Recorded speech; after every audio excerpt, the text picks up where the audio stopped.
Hi friends, welcome to our channel. இன்றைக்கி நம்ம இந்த வீடியோவில் சூப்பரான கூட்டாஞ்சோறும் எக் ரோஸ்ட் இதுவும் எப்படி பண்ணலாம் அப்படிங்கிறத பார்க்கலாம். குக்கர் நல்லா ஹீட் ஆனதும் ஆயில் சேர்த்துக்கலாம். இல்லை ஒரு கை அளவுக்கு சின்ன வெங்காயம் சேர்த்துக்கிடலாம். இது கூட 5-6 பல் பூண்டு, 2 பச்சை மிளகாய் சேர்த்து லைட்டாக வதக்கிக்கிடலாம். அப்புறம் நம்ம வீட்டில் என்ன வெஜிடபிள்ஸ் இருக்கோ அது எல்லாத்தையுமே நம்ம கட் பண்ணி சேர்த்துக்கலாம். நான் இன்றைக்கி மாங்காய், உருளைக்கிழங்கு, கத்தரிக்காய், கேரட் சேர்த்துருக்கேன். மாங்காய் இருக்கிறதுனால நான் புளி சேர்க்கலை, அல்லது புளி ஒரு சின்ன சைஸ் புளியை ஊற வச்சு கரைச்சி ரெடியாக வச்சுக்கலாம். மஞ்சத்தூள் 1/4 ஸ்பூன் அளவுக்கு சேர்த்துருக்கிறேன். 2 பச்சை மிளகாய் காரத்துக்கு சேர்த்துக்கிறோம். எக்ஸ்ட்ரா வேணால் மிளகாய்த்தூள் சேர்த்துக்கலாம். 1 ஸ்பூன் அளவுக்கு சாம்பார் தூளும் சேர்த்து ஒரு 2 நிமிஷம் மட்டும் இந்த ஆயிலே நல்லா நம்ம வதக்கிக்கிடலாம். ஒரே ஒரு தக்காளி மட்டும் இதனுடைய சேர்த்து வதக்கிக்கிடலாம். 1 கப் அரிசி எடுத்துக்கிட்டோன்னா 1/2 கப் அளவுக்கு பருப்பு எடுத்து ஒரு 1/2 அன் ஹவர் ஊற வச்சு எடுத்துக்கிறேன். இப்போ ஊற வைக்கலைன்னா கூட ஒரு விசில் நம்ம வச்சுக்கிடலாம். இப்போ நம்ம ஊற வச்சுருக்கிற அரிசியும் பருப்பும் இதனோடய சேர்த்துடலாம். இப்போ ரொம்ப தளர்வாக வேணும் அப்படின்னா 5 கப் தண்ணி வச்சு 5 விசில் வரணும். இல்லை நார்மலாக நமக்கு வேணும் அப்படின்னா 4 கப் தண்ணி வச்சு 4 விசில் வச்சா கரெக்டாக இருக்கும். நான் இன்றைக்கி 4 கப் அளவுக்கு தண்ணி தான் ஊற்ற போகிறேன். லைட்டாக இதை 1 நிமிஷம் மட்டும் மிக்ஸ் பண்ணிவிட்டு 4 கப் அளவுக்கு தண்ணி வச்சுக்கலாம்.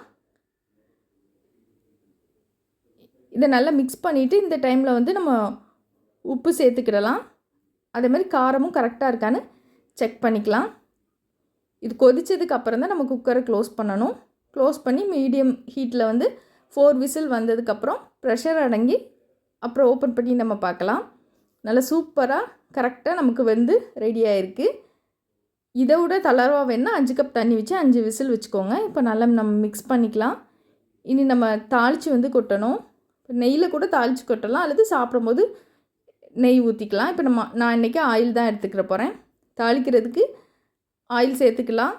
சூடானதும் 1/4 ஸ்பூன் அளவுக்கு கடுகு, கொஞ்சமாக சின்ன வெங்காயம், கொஞ்சமாக கறி லீவ்ஸ், அப்புறம் கொத்தமல்லியும் கொஞ்சமாக சேர்த்துக்கலாம். இனி அப்படி சாதத்தில் கொட்டி மிக்ஸ் பண்ணிட வேண்டியதான். ரொம்ப வாசனையான சூப்பரான டேஸ்ட்டில் நமக்கு கூட்டாஞ்சோறு ரெடி ஆகிட்டு, இது கூட ஊறுகாய், அப்பளம் எல்லாமே நல்லாயிருக்கும். ஆம்லேட், பொடி மாஸ் என்னனாலும் வைக்கலாம். இன்றைக்கி நான் எக் ரோஸ்ட் செய்ய போகிறேன். அது எப்படி செய்யலாம் அப்படிங்கிறத பார்க்கலாம். ரொம்ப சூப்பரான காம்போவாக இருக்கும். இதுக்கு 2 எக்கு நல்லா 10 நிமிஷம் வேக வச்சு எடுத்திருக்கேன். இது 2ஆக நம்ம கட் பண்ணிக்கலாம்.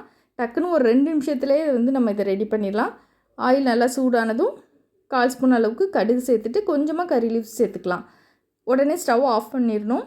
இது கூட 1/4 ஸ்பூன் மஞ்சள்தூள், 1/4 ஸ்பூன் மிளகாய்த்தூள் சேர்த்துருக்கோம். ஸ்டவ் ஆன் பண்ணியிருந்தால் அந்த மசாலா கருகிரும். இப்போ நம்ம முட்டையை சேர்த்துக்கலாம். இனி நம்ம ஸ்டவ் ஆன் பண்ணிக்கலாம். கொஞ்சமாக மிளகுத்தூள் மட்டும் சேர்த்துருக்குறேன். 1 நிமிஷத்தில் திருப்பி எல்லாத்தையுமே திருப்பி போட்டு கொஞ்சமாக உப்பும் மிளகுத்தூளும் மேலே தூவிட வேண்டியதான். அவ்வளோதான். ஒரு 50 செகண்டில் நம்ம ஸ்டவ் ஆஃப் பண்ண வேண்டியதாக சூப்பராக ரெடி ஆகிட்டு இந்த ரெசிபி நீங்களும் செஞ்சு பாருங்கள்.